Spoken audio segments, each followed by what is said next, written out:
Grace and peace, everyone. This is Shaina Archer, your guest host, and I'd like to welcome everyone to our first episode of Umoja for 2024. All the best, and we'll have more greetings as we come along. Umoja is broadcast here on ZBVI Radio, AM 780, and on our Umoja Facebook page, as well as simulcast on the Vigilantes Dialogues Facebook and YouTube channel. I want to thank all of you for your support over the past year. And we have a special guest with us today that I am so happy that he will be joining us. But first off, we will do our affirmation. Umoja means unity. We must strive for and maintain unity in the family, our communities, our country, and across our people. Unity means we work together and take responsibility to build and maintain our community together. Unity means our brothers and sisters' problems are our problems and we solve them together. Unity leads to cooperative economics where we build our businesses by supporting each other so we benefit from them together.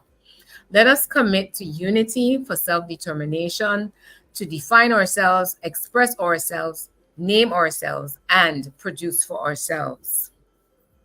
Today on our show, for those on the radio, there will be a voice joining us that will be one that you guys haven't heard for a while and you're anxious to hear from. Also with us today is our other co-host, Dr. June Samuel. So we will pause here and welcome the man of the hour, the host himself, Mr. Edju En Ka. My brother, peace and blessings. Peace and blessings, my sister. I didn't know you were going to go to me first, but but that's cool. I will let you greet the people first. Yes, you are here. Yes. I'd like to say peace and blessings to everyone. And I want to offer my sincere and deepest condolences to the family of my dear brother, Kevin, who's no longer with us. And I want to express to them my heartfelt sympathies, and this is truly a shock, and in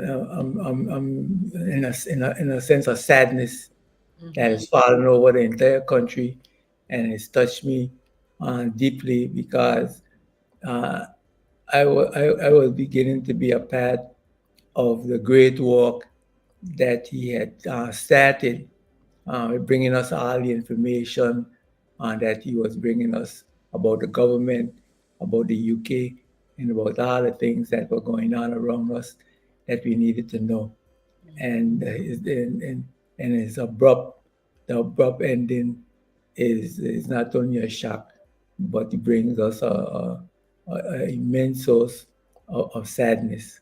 So again, I want to offer God's peace on his family, his wife, his children, his brothers and sisters,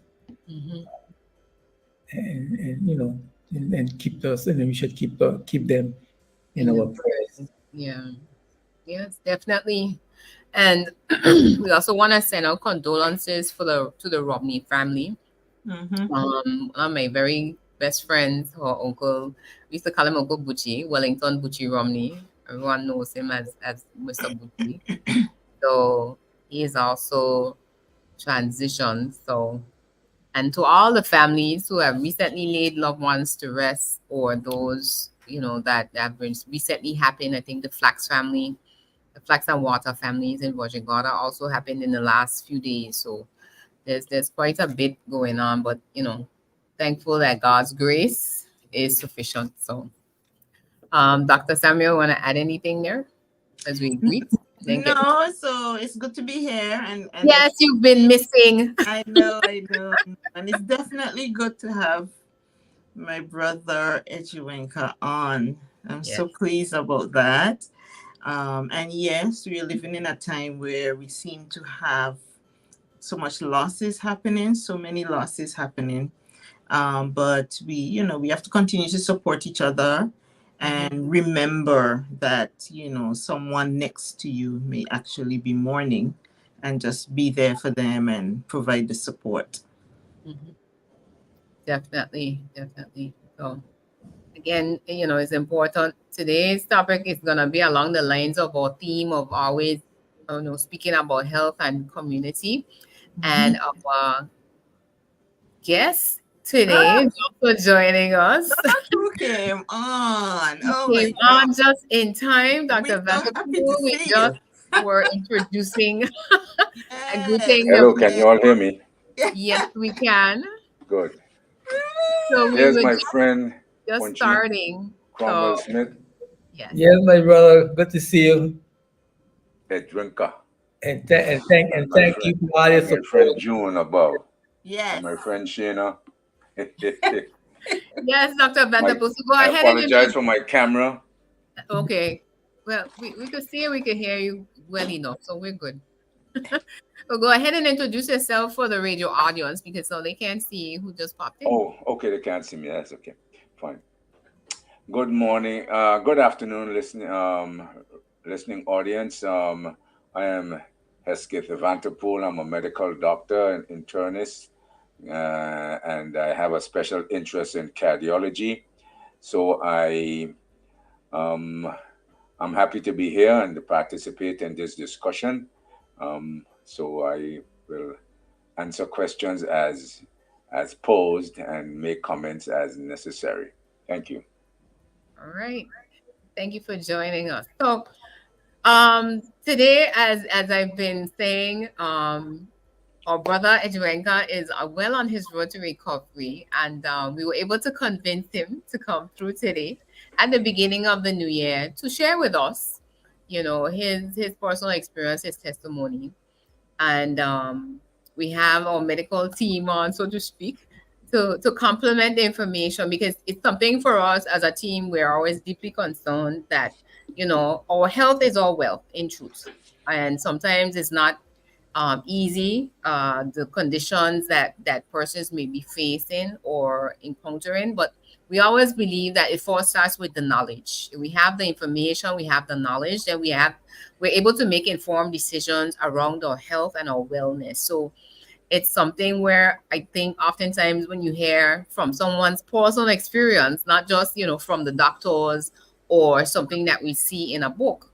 that we start to relate more to why taking care of ourselves is important and why, the impacts that could happen if we don't. So we're gonna basically ask our brother Joenka now to kind of share why he was absent for a bit, just a bit, and we get into a discussion today on the topic about stroke and lifestyle disorder, and more so along the lines of health and wellness. Yeah, thank you, Sister Sheena, for holding the fort, for filling in, You're very and welcome, sir. for doing such a fantastic job. I'm tired with the whole idea. I just turned the show over to you, but Not yet, not yet. because everyone is telling me what a great job you're doing. Thank you, thank you. I That's try my best. that's really great. Um, as many may know, or some may know, I had two strokes. I guess you could say a little one and a big one. And thank God the big one wasn't so big because I was still able uh, to talk. And looking at me, you wouldn't have been able to tell that I had a stroke because there are really no um, outward apparent physical signs. Hmm. But my right side, a part of my right side is uh, uh, is stiff. My hands, my hands are it's a constant discomfort. My hands are tingling. My face is a little tight. My my side, my hips a little tight, and my feet is a little tight. Uh, it's not painful. Mhm. It's not painful. It's just uncomfortable. You know. So God is giving me a big break. I consider um, that a lot of things that you see with persons uh, with other strokes uh, didn't happen to me. I can speak well.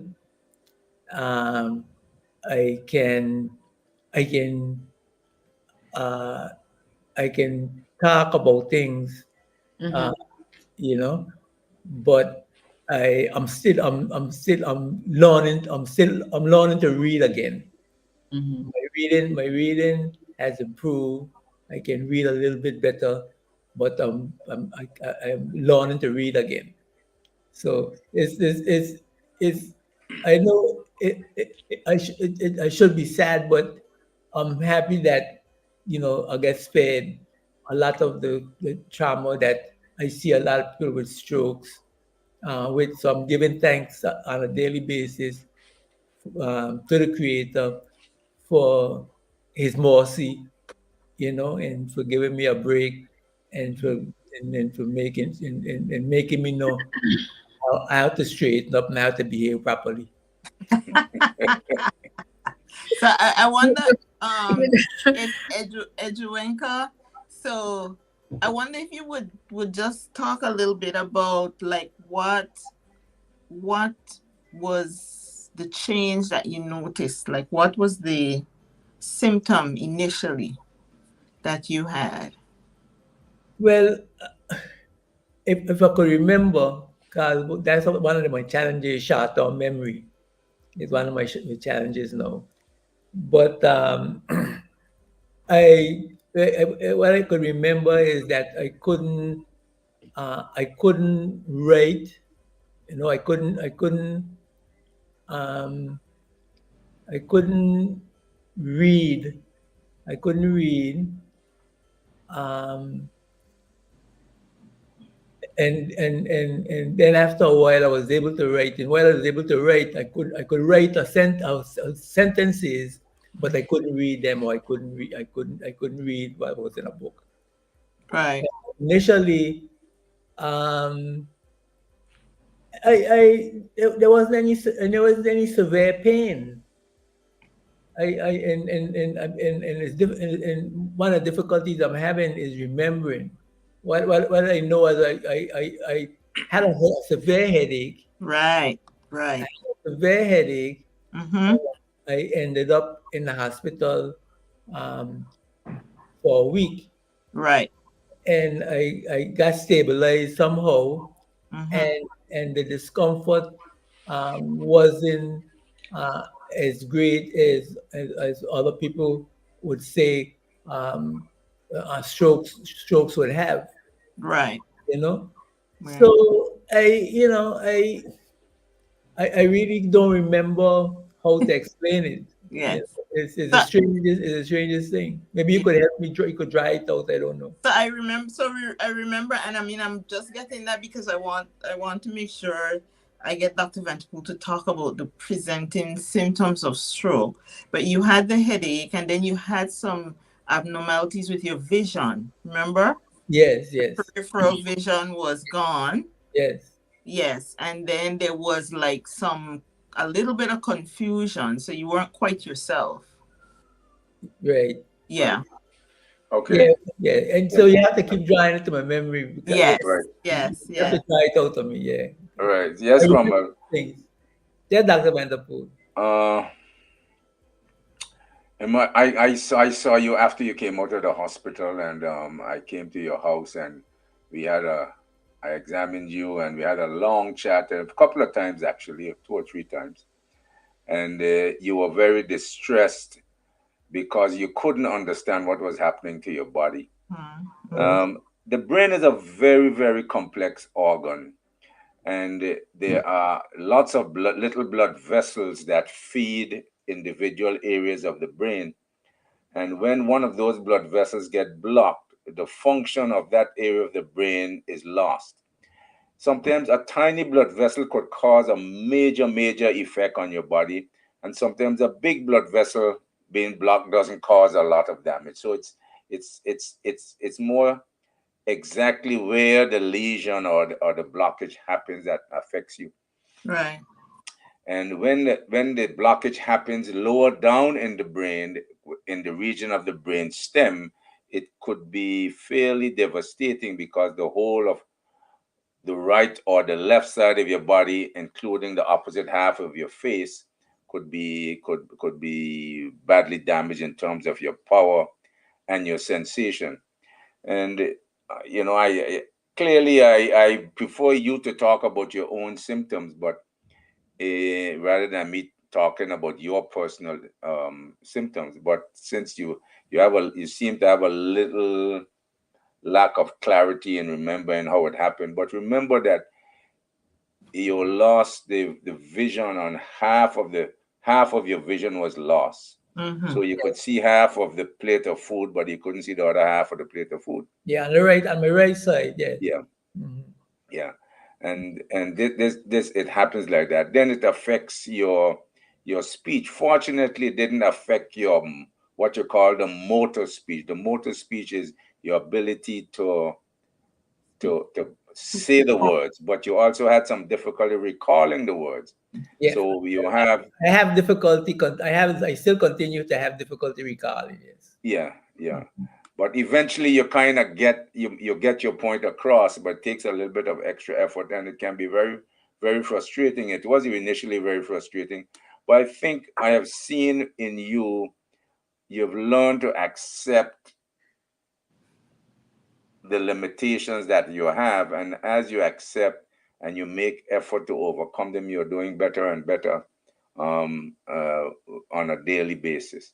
Yeah. So we are seeing that happening, but you do get frustrated at times with the limitations. Okay, well, I'm glad. Carla couldn't explain it that way, so I'm I'm glad you remembered.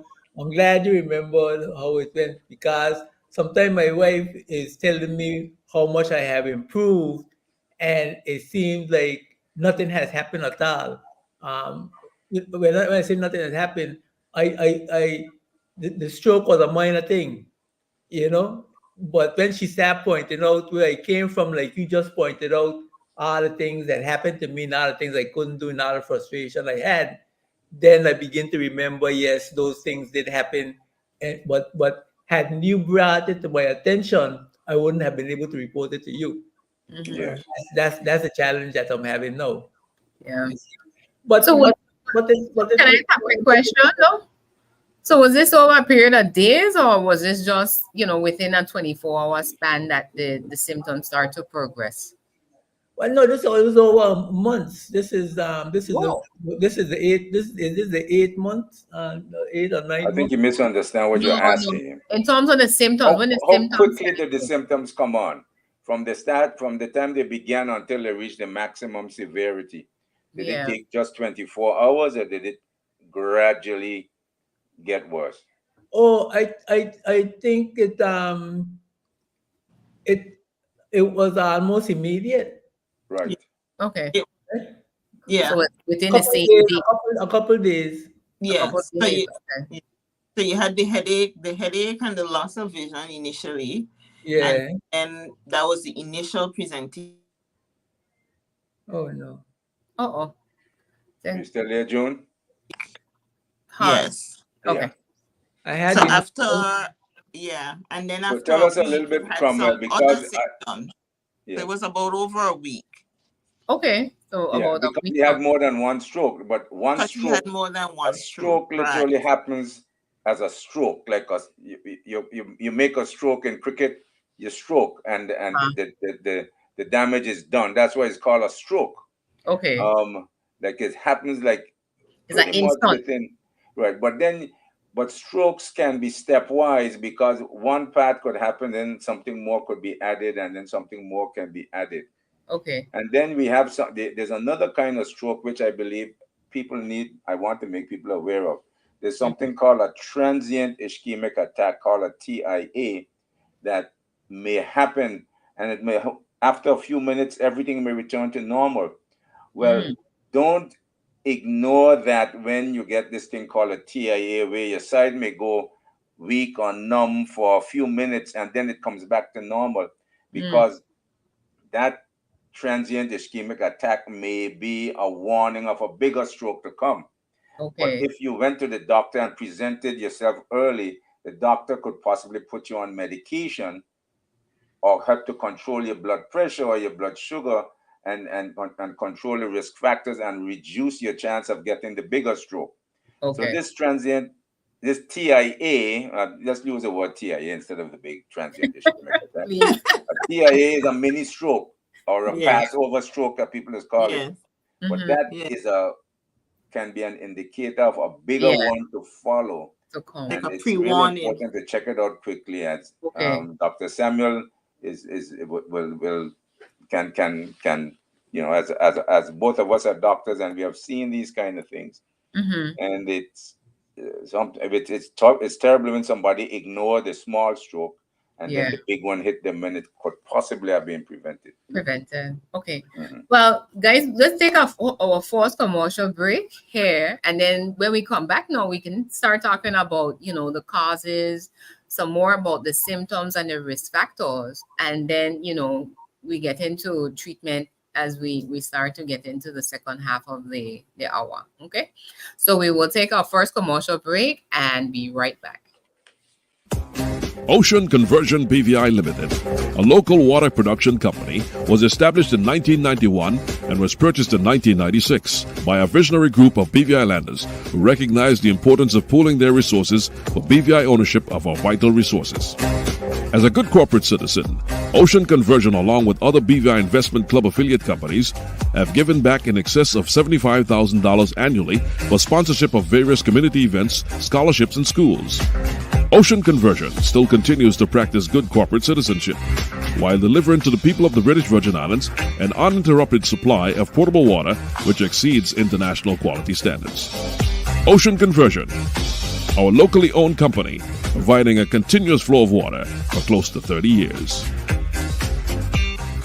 Ah, yes. You're well on your way in life, lovely family, and your own home. What more can you ask for? Well, coverage that goes beyond hurricane, burglary, and fire. A policy that not only protects your home, it also protects your lifestyle. Such coverage does exist, and only at Nagico. From landscaping coverage to credit card fraud coverage and travel insurance. You can also count on us for the public liability coverage under the umbrella. Homeowners and renters Super Plus from Nagico Insurances. Nagico, what's in your policy? We put a high premium on service, which is why you and your needs come first at Medicure. Our proficient pharmacy offers quality prescriptions fulfilled by trained and competent pharmacists. Medicure completes the healthcare needs of all, from maternity with pregnancy and ovulation kits to discounts for seniors and supplies for diabetics. See us for walkers, wheelchairs, crutches, and commodes, baby formulas, cold, cough, and flu remedies, and tonics. Our full-service laboratory provides professional and confidential testing. See us in Road Town by the Roundabout, Tortola Pear Park, and Virgin Gorda.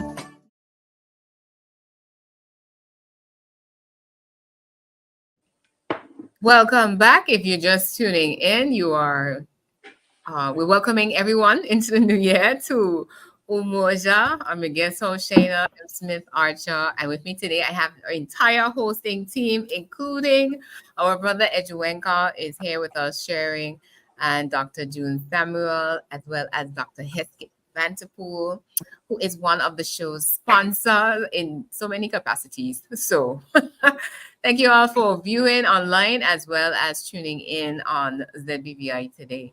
So if you missed the first segment, we were talking with Edju En Ka about his experience with having a stroke condition. It was early last year when it first happened, and how he's been progressing. So our doctors are here to help us to understand, what we need to know about this medical disease, as well as some of the things that we can do to manage it as well as to prevent it. So, Dr. Samuel, I don't know where you want to start. Causes? Well, right. So, Dr. Vanterpool, if Dr. Vanterpool can give us, because one of the things we want persons to understand is how to recognize if a stroke may be happening. So I know there's some early signs that we normally teach persons. Dr. Vanterpool, that's your area. Yes. Well, some of the early symptoms that you might detect and might allow you to get quick help.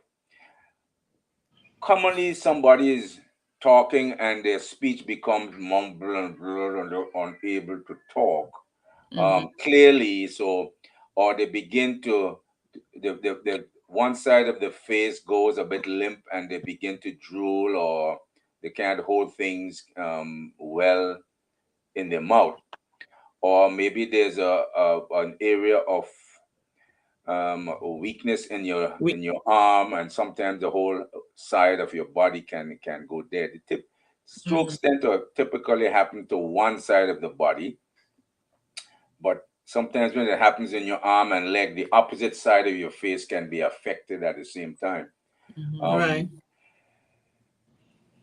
There are many other potential possible symptoms, but those are the common ones that we see. Strokes typically are not associated with a lot of pain, except maybe some pain in a headache, sometimes a pain in the neck. That may also be part of your symptoms. But it's not, you don't get heavy pain in your arms or heavy pain in your legs. Typically, if you're getting heavy pain in your arms and legs, that's not a stroke in its typical presentation. So there are some risk factors that are very important to understand. And the first one we think about is high blood pressure. High blood pressure is a very important one of the risk factors. And funnily enough, it's not that the blood pressure bursts a blood vessel in the head. It can do that, but probably 85% of the time, it's really a blockage of a blood vessel, typically a small blood vessel or a major one in the head, in the brain. And sometimes a massive bleed can also occur, and that's very devastating if a massive bleed, or sometimes a small bleed. So there are different levels of stroke that may happen when the brain is affected.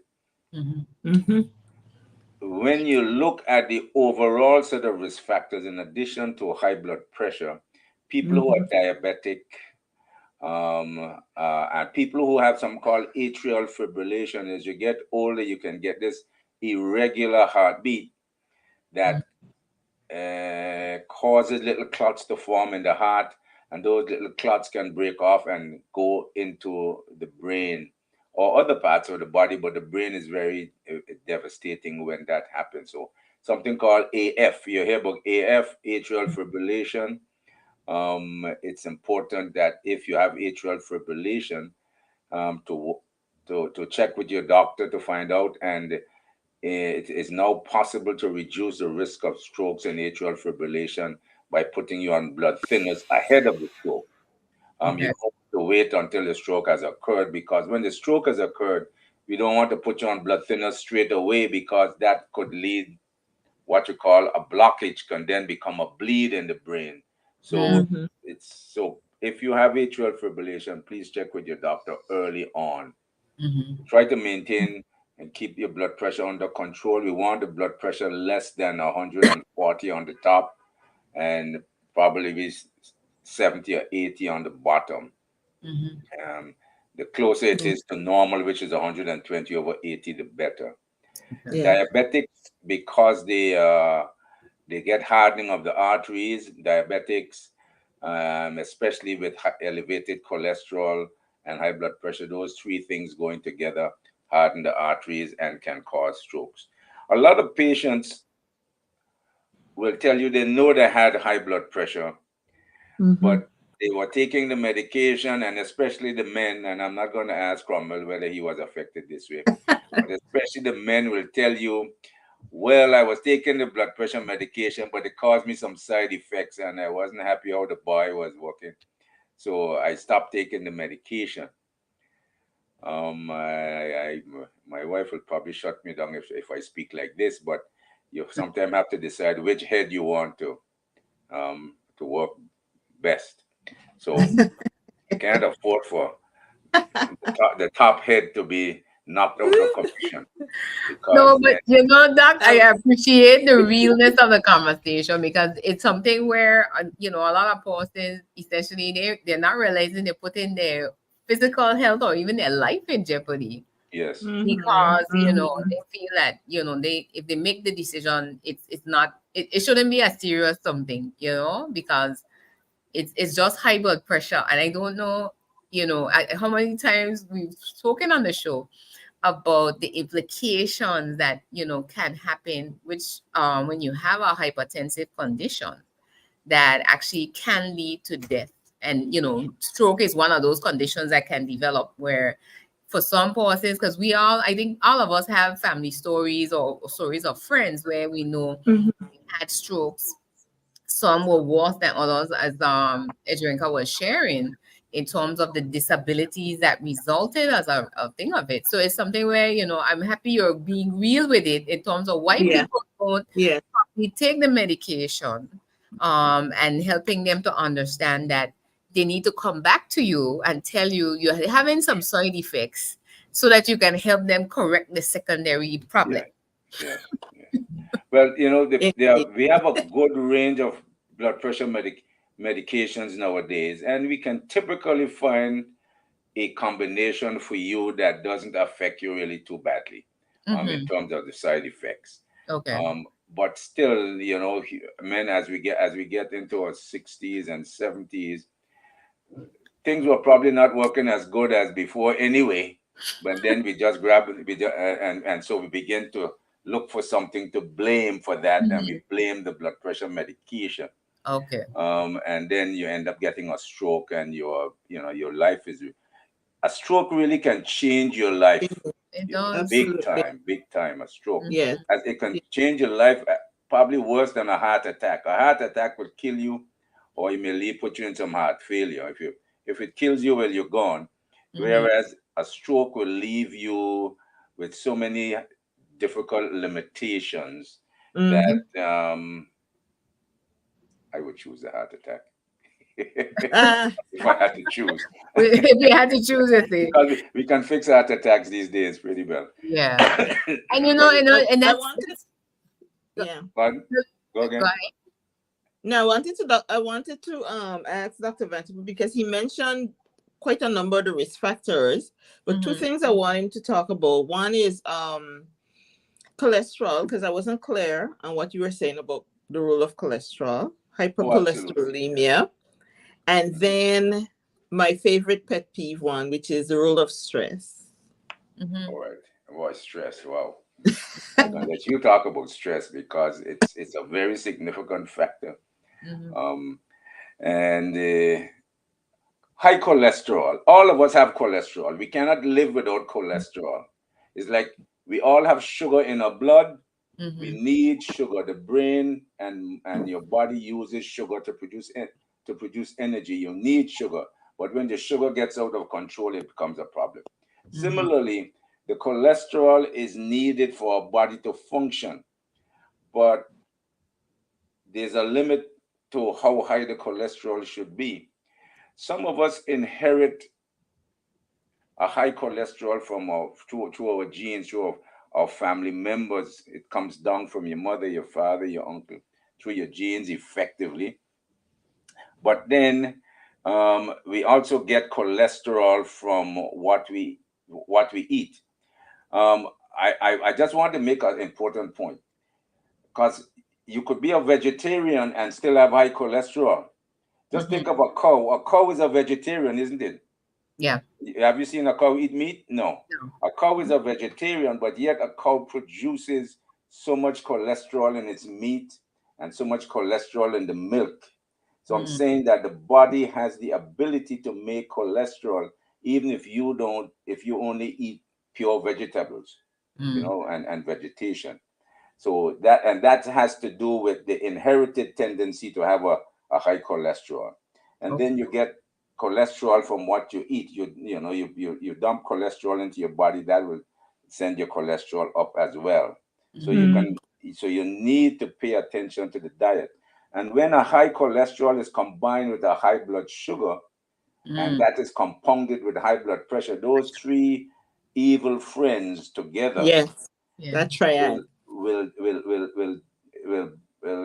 harden the arteries, damage the arteries, and you get this thing called plaque in your arteries, and a little piece of plaque can break off and go to the brain and block a tiny blood vessel. But that tiny blood vessel might be at a very essential site, and that could cause a lot of damage. So it doesn't have to be a big clot or a big plaque that breaks off to give you a very devastating effect. Yeah. So, and so I keep harping back to the heart, because the same kind of plaque can rupture in the heart, or it can rupture in the blood vessel leading to the brain.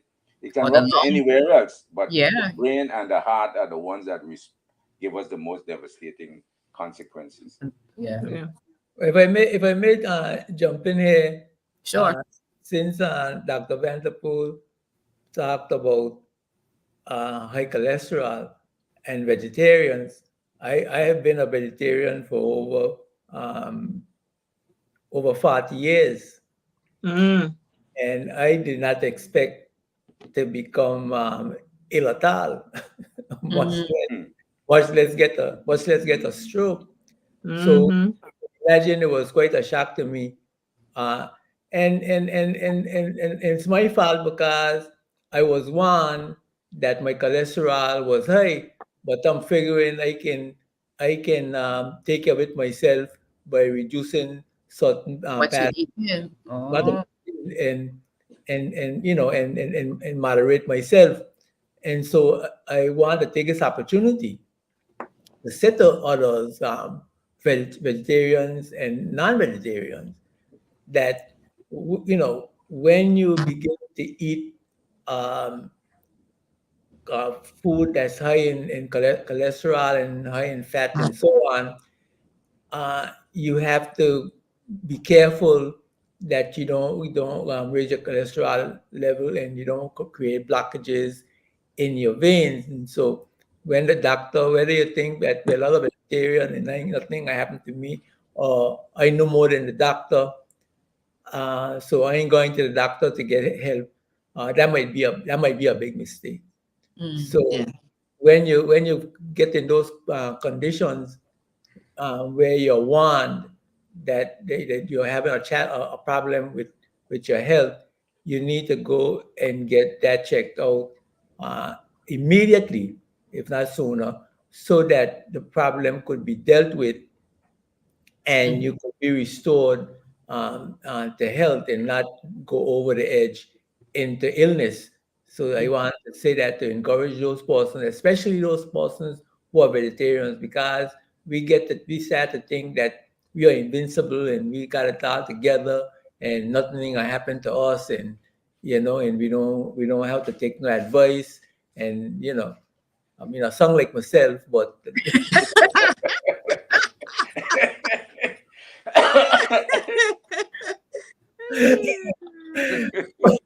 but I should be, I'm using myself as an example of Yes. others watching Yes. and listening would Yeah. who would do the same thing, Yeah. would go and get a checkup, go and get the attention that you need, go and get the health care that you need, so you could avoid um, what I have experienced. And trust me, I it, you know it I have been spared a tremendous amount, because it could have been What's worse? much worse. Yes, yes. And And yeah, and I want to make the point here too. So one come back to the vegetarian point, but I want to make the point too about Edju En Ka, because I don't know if persons know, right? Edju En Ka was a fitness enthusiast, right? He would run basketball games with young people and run them off the court, right? So from a fitness and exercise perspective, he had that down pat. Um, but about the point with vegetarians, one of the things, I don't know if Dr. Vanterpool has seen this, because one of the things about persons who practice, eating vegetarian styles, depending on what it is you're eating, they may actually be taking in quite a high level of sodium. Yeah. And that sodium will contribute to elevations in your blood pressure, which of course will then contribute to you putting you at risk for a stroke. Mm-hmm. So that is something that they need to be aware of. Yeah. Real quick, we have a question from our viewer online on Facebook, and they were asking, is stroke hereditary? So is it the stroke that is hereditary, or is it the risk factors to stroke that will create that hereditary or the possibility of it happening? Well, I think there's a potential for confusing the two. You'll see there are some families that strokes run heavily in the family. Mm-hmm. So you would hear one brother had a stroke, the other brother had a stroke, the mother and the father had a stroke. But again, that's usually because the risk factors for strokes are inherited to a large extent. Mm-hmm. High blood pressure, high cholesterol, and there are certain aspects. There's some aspects of some types of the cholesterol that are more dangerous than other forms of cholesterol. Right. Mm-hmm. So you have the low density LDL cholesterol and the HDL, the heavy and the light cholesterol, so to speak. Mm-hmm. The light one is the most dangerous one. And there's even in people who have a normal total cholesterol, you can still have a dangerous particular type of cholesterol within that group, even though their total cholesterol is normal. That is very dangerous for causing stroke. Mm-hmm. So when you get a combination of high blood pressure, diabetes, and high cholesterol, those three together are really, not a good combination at all. Yeah. And sometimes people say, well, my cholesterol is only slightly elevated. My blood pressure is only slightly elevated. My blood sugar is only borderline. We like to talk about just being borderline. Right on the edge. And we don't have to take the medication. Right. And when you're borderline, if you put those three together, it could still be a very dangerous combination, even though they are only mild. Yeah.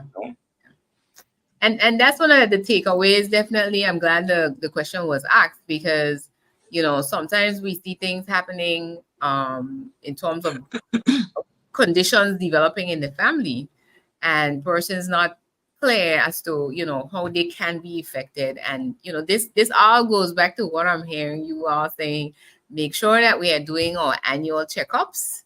And if something feels off in our body, we shouldn't just wait for the annual checkup, but to come in and say, doc, I'm not feeling well, I have tension in my neck. Because my experience with this was first with my mother, 2017, right after the hurricane, that because of the signs in the hospital, Dr. Samuel, I have to tell you, that's how I recognized she was having a stroke. But for me, she was upright talking, but she's just saying, her face feels funny. And I'm looking at her now and I can see what's happening. And it had started to affect her vision. But the fact that she was having back pain, and she had gotten up in the middle of the night and taking aspirin. And I believe that that's what saved her, because it wasn't until probably 9-10 o'clock we got to the hospital. And at that point, there was when they did the X-ray on her head, it was a slight bleed, but everything else in terms of her mobility, was spared. Her speech, she had a little bit of speech therapy to do, so that's something that we worked on. But the doctors cautioned me that we had to make sure that we monitor her, and again keeping all these things under control, because she had all three of those that Dr. Vanterpool. talked about. Yeah. I want to jump in, Shaina, and correct you. You don't go get a checkup when you're not feeling well. I don't want to encourage anybody to get a checkup when they're not feeling well. As I want to encourage them as part of your regular lifestyle, that at certain intervals during the year, you go and you get a checkup. That's Yes. like eating your vegetables. You eat your vegetables, you eat your greens, you exercise, you go get a checkup. You know, yeah, Uh-huh. that's Has to my become a habit. that's my encouragement, Yeah. But because no, go ahead. by the time when you feel the pain, by the time you feel the pain or feeling discomfort and go get a checkup, it might be, It's too if All not, late. done. it's not too Yeah. late, Yeah. Yeah. something serious. Yeah. Yeah. You know, Yeah. so I want to encourage people to go on regular intervals to get a checkup as part of your healthcare regimen. And I want to jump in right after Edju En Ka and say, okay, NHI covers your annual physicals. And I don't know what Dr. Vanterpool experience is, but in my practice, I'm still very surprised at the number of persons who don't get their annual physicals, and NHI covers it. So we really, really want the message out there that, as Edju En Ka said, he's correct. Don't wait. We have a practice where we go to the doctor when we're feeling sick. No, you need to go to the doctor even when you're feeling well, because you want to continue to be well and you want to catch all of these diseases early. Yeah. Okay. I And just want to jump in with one other little thing. go ahead. The fact that even when you go to the doctor, even the doctors are a little biased, because I want to tell my patient, well, it's only a little high blood pressure, and the Yes. cholesterol is only slightly up, and the Yes. sugar, there's a new thing called the HbA1c, not A1. just the sugar. The A1c tells us how the sugar has been over the last several months, and it's a little bit up, you're borderline. That the truth is, you're diabetic or you're not diabetic. You have high blood pressure, you don't have high Oh, blood yeah. pressure. You have high, and even the doctor don't quite want to insist on the patient to take their medication, but because we tend to want to make them feel, we are friends. Nothing You're is not the wrong. friend, you're the Yeah. advisor. As a doctor, you want to be friends with your patient and tell them they ain't too bad. Yeah. Yeah. It's amazing how many people still get strokes when their cholesterol is just a little bit elevated and Yeah. their blood sugar is just a little bit elevated and their blood pressure. So those three things are a little bit elevated. The three of them together is like a Yeah. lot elevated when the three of them come together. Yeah. So, and then patients will say, well, I went to Dr. Samuel and she gave me the thing for the cholesterol, but then I went back and the cholesterol was down to normal, so I stopped taking the cholesterol medication. Well, the reason it's back down to normal is because you were taking it Taking the before. The moment you medication. stop taking it, Correct. it's going to go back up. I went to Dr. Samuel and the blood pressure was good, so I stopped taking the medication. No, don't do that. Yeah. The So reason, you have to have the conversation first with Dr. Samuel if you can come off of this medication. Yeah. Yes. okay, yeah, there are times that you can reduce or come off the medication, but you need to have good reason to come off, Okay. basically. So somebody asked me, Doc, how long I have to take this cholesterol medicine for? I said, you want to live to 100, yeah? Okay, the day before you make 100, you can stop the medication. Other than that, you keep taking it. Yeah. Yes. Well, we're gonna take our next commercial break here, because I think this is a good place for us to pause and then come back now and talk about the lifestyle changes that need to be made to reduce the risk as well as prevent us from having these conditions develop that can basically get progressively worse in some cases.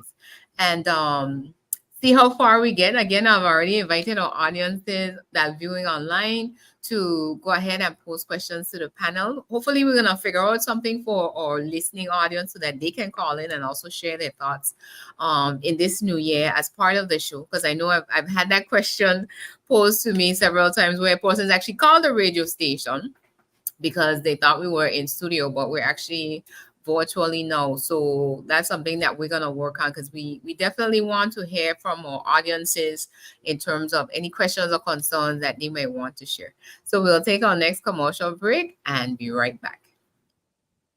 From January straight to December, anything on your calendar. CTL Home Center, we've got it. For convenience, quality, and unbeatable savings in your construction projects, CTL Home Center's Lumberyard is your go-to choice. We are the largest and only drive-through lumberyard in the BVI. Discover top-quality lumber and building supplies at CTL Home Center with prices that save you both time and money. From dimensional lumber, sheetrock, metal studs, joint compound, wind and water seal, windows, doors, and Galvalume roofing. We've got it all. Our knowledgeable staff is ready to assist with any product inquiry, and they can expertly advise you to meet your exact specification, making your project a breeze. Experience the ultimate convenience with CTL Lumberyard's drive-through shopping. And don't forget to sign up for our Loyalty Customer Advantage program to enjoy cashback savings on your purchases. Stay updated with our latest offering by following us on Facebook and Instagram. And for hassle-free shopping, visit ctlbvi.com. When it comes to lumber and building supplies, remember CTL Home Center. We've got it. From January straight to December, anything on your calendar. CTL Home Center, we've got it. The law offices of David Abendigo, located at 12 Chawo Street, Rotown, near the Family Support Network, provides solutions for land ownership and land subdivision. The law offices of David Abendigo challenges and specializes in the easy preparation of wills, the timely creation of administrators, executors, powers of attorney, and guardianship for your elderly. For all your legal and notary services, call the law offices of David Abendigo at 494-8658 or 499-2677. Remember, the law offices of David Abendigo defend and protect you. The fresh produce of Movine's Garden of Eden can be found every Friday at Craft Alive. Movine's Garden of Eden brings you fresh seasonings, fruits and vegetables, and ground provisions from Mother Earth straight to your table. Call Movine at 543-3496.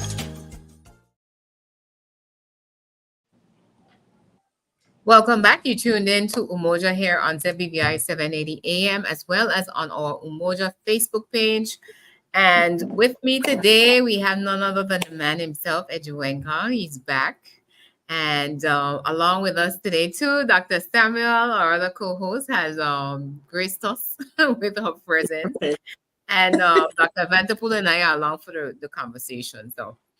So Edju En Ka has been sharing with us about his experience with having experienced a stroke condition and where he is now in his recovery. And again, we're very thankful that God was really gracious and that he has learned his lesson because guys, he's been fessing up.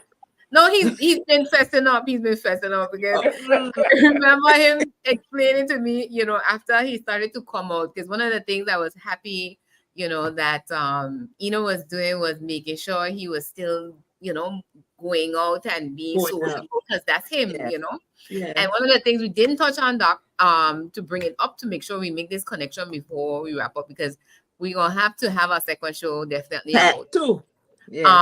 Because about the whole stress factor. So emotionally, you imagine you go through an experience like this and you're a very social person, and then all of a sudden you can't come out and you have to stay home. So I know that has all helped us with part of his recovery, being able to still socialize. He was in the parade August Monday. I know when people were asking me for him, I was like, y'all didn't see him? He was on the float for Rotary. They were like, what? I was like, yeah, trust me, isn't leaving him anywhere behind. So I say kudos to her. And again, that'll be the second part of our conversation in terms of talking about the support for family members, that are also going through this, because it's not just the patient, but also the family members to support them as part of this. And again, like we said, this changes your life. There is no normalizing after this. Even if it's what we would might think of as a mild condition, it's very thing. So Doc, touch on stress and the things that we have to also be paying attention to and how we manage our stress, and then we'll start to wrap up. Well, I'll do just very quickly because I know we're going to have a part two, but I don't think Dr. Vanterpool will be there. And I want Dr. Vanterpool to just talk very quickly about treatment for stroke. But stress, just to say quickly that yes, stress and stress management is a very important part of our whole lifestyle. We live in a stressful environment, so we may feel we are too blessed to be stressed, but because you feel that way doesn't mean that you're not being affected by what is happening in your environment. And stress is a response, your body responding to the environment in a way that's physiological, and that can, if you have that triad that Dr.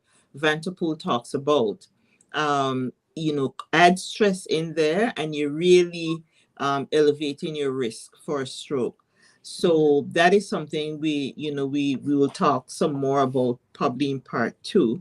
Yeah. But I want Dr. Vanterpool to touch very quickly on treatment, because I think people need to know that, you need to, if you see changes, you need to come in a particular time, because treatment can help. But either which way, some of the behaviors we see now where persons have been put on treatment for stroke and then they're deciding how much or what they're going to take, that doesn't help either. So Dr. Vanterpool, talk a little bit about that.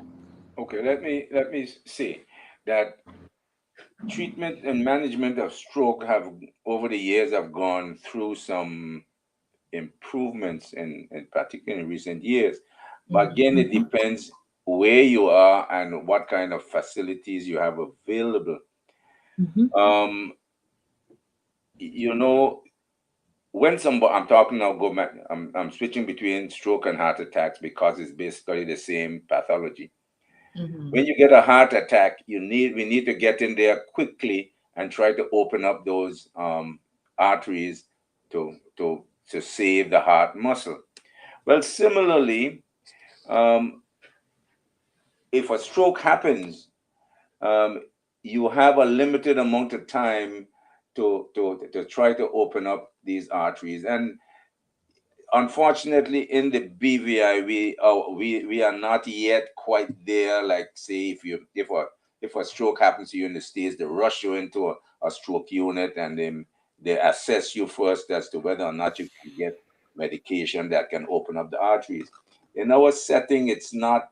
We don't have it down to that exactness of a science just yet. Nevertheless, we are still able to, as we recognize these effects, we are able to help you to control the blood pressure. We don't always want to bring the blood pressure down to normal too quickly, because you could actually make the stroke worse if you bring the blood pressure down too rapidly. But you do need to start your stuff to bring the medication to bring down your blood pressure. We want to put you on aspirin generally, and another drug you'll hear about called Plavix or clopidogrel. But these are more for the strokes that are due to a blockage. Sometimes a stroke, about 15 to 20% of strokes are due to bleed into the brain. And if we give you aspirin and clopidogrel, that could make it worse in the first instance. So it's important to get to the hospital to get a CAT scan done, a CT scan of the brain, so we could see what's happening in the brain itself. Fortunately, we have these facilities available. You go down to the emergency room at Dr. D. Orlando Smith Hospital. They can have you with a CT scan of the head within minutes, and they can then see what type of stroke it is, whether it's a blockage or a bleed, and put you on the appropriate medication. So if the stroke happens like that, head for Peebles, please. The emergency room, Peebles. And we do have good facilities, I must say, that we can handle the stuff there fairly quickly. So it's important to get there. And then, of course, the maintenance of as normal and as close to normal of blood pressure, lower your cholesterol, keep your sugar under control, and somehow try and work on reducing your stress. A lot of people, the stress is a huge factor, and it's kind of a little more nebulous because you can't measure stress so directly, but stress is still an important factor that can.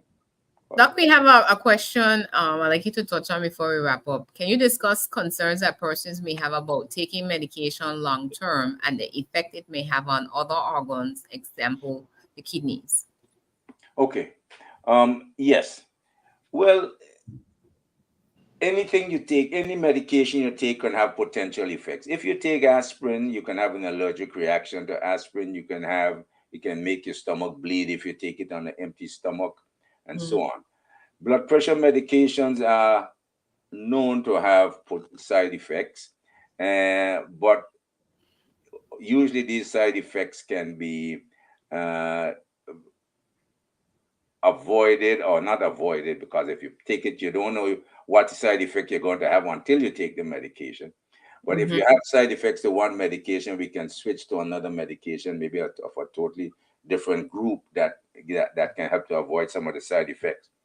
However, the worry that these medications are going to damage your heart and your kidney and so on, I think is if you don't take the medication, then you'll mash up your kidneys, because high blood pressure is, together with diabetes, are very important risk factors for kidney failure, right? So I'm not worried about damaging the kidney from the medication. I'm more worried that if you don't treat the high blood pressure and the diabetes and cholesterol, that you will damage your kidneys and other aspects. Okay. So that's where I would be more concerned. Yeah. It's not a big trade-off you were talking about. You can't cure these risk factors, because if you are tendency to diabetes, even though you try to control your weight, you look after your diet, but your tendency to have the elevated blood sugar is still there, so you need to take your medication. The blood pressure, we can't cure high blood pressure, even though we can reduce the level of blood pressure by cutting back on the salt and reducing our weight and maybe reducing our stress. But you need to take your medication continuously. And we have somebody who is bearing witness to what you're saying. Well, to all that we've been discussing. Gary is saying, great conversation, timely topic. I have to agree that the only reason I was alerted of my high cholesterol or borderline cholesterol is because I always do an annual physical. For some years, I resisted being on medication and said I could fix it myself. A couple of years now, I'm on medication that I need to consistently take. This will help with that. So thanks for that, Gary. Because again, a lot of times, and we'll talk about this in the part 2 in terms of preventative, which is the lifestyle changes that need to come. And it's not about just preventing stroke, but preventing the risk factors now that we've been discussing and showing persons, or connecting the dots, so to speak.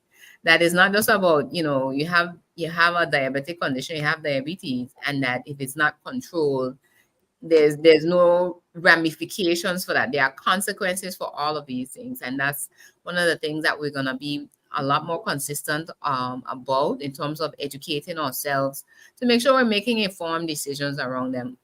One last question from our audience online. Someone was asking about if the doctor offices set up appointments. I'm not sure if they're referring to our doctors on, but I know when it comes to annual exams, usually it's for persons to contact, their primary care physician if they have one. And if not, Dr. Samuel, I guess they can come to the clinics and they do annual exams there. Yes, so I mean, all of the clinics and doctors' offices will do annual physicals. Okay. And varying clinics may have varying degrees of outreach. So maybe that's something we can look at from the provider ends. Okay. But yeah, so appointments are available, and annual physicals are available any time of the year. Any time of the year, and NHI pays for it. That's all I'm gonna say. One annual physical a year, though. One annual physical a year. Yeah. Yes. Okay. Okay. All right. Right. Edju En Ka, anything else you want to add before we wrap up? I just want to say quickly that we have to, ounce of prevention is what upon a cure. Mm-hmm.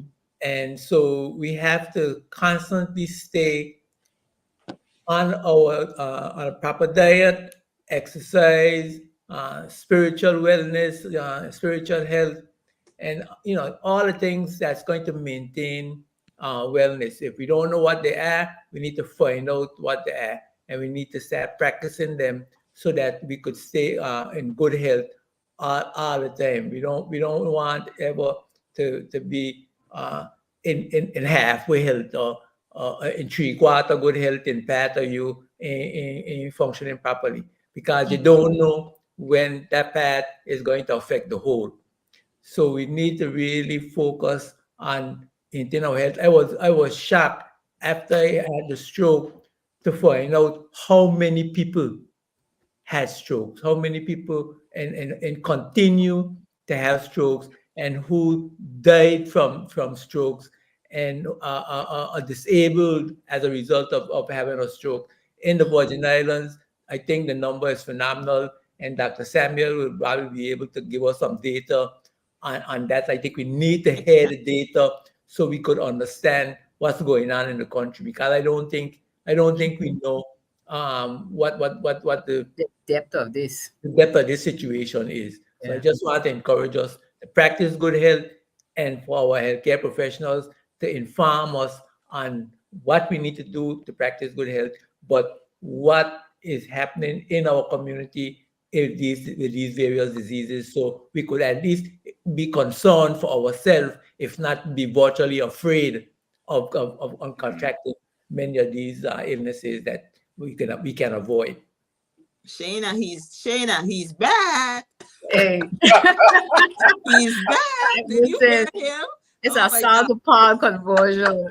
Yes. It's like you when you ambassador for experience, health. after you experience something, and it's like I was saying earlier, after you experience something, you have even more passion around what it is. And I do hope that Absolutely. his loyal audience hears it Yes. from his heart now. That Yes. is really, before he was pleading with us. Now he's really speaking from his heart Really. Mm-hmm. to say, hey, with even extra on it, that we have to take care of our health and truly exercise what wellness is all about. And we've already committed as a team, at least once a month we're going to be speaking about some aspect of our health and wellness, to make sure that, again, having all the prosperity, the money and all the other things, and you take it and then have to go spend it at the doctor's office. No offense, guys, but that's not what we want. The Bible tells us you prosper as your soul prosper, and Yes. everything is all in one. So we're gonna do that. So thank you, Dr. Vanterpool, for stopping by and sharing your wealth of knowledge. You've been practicing in these islands probably longer than I've been alive. Yes. So if you say something, A long time. a long time. So we're gonna take your word for it that and it's something that we can still have a good quality of life. And that's one of the other things I think we want to stress for us, is that even if you do have a condition, that you can still have a good quality of life, but it is going to be a partnership between yourself and your physician, and making sure you're following instructions.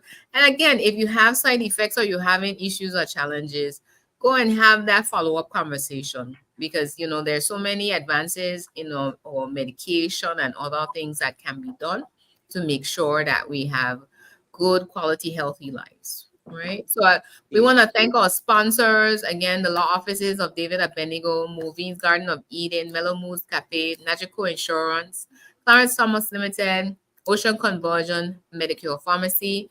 Umoja is held here on ZBVI on the second and fourth Thursdays of the month at 7:30 p.m. Past episodes are always available anytime on Umoja's Facebook page.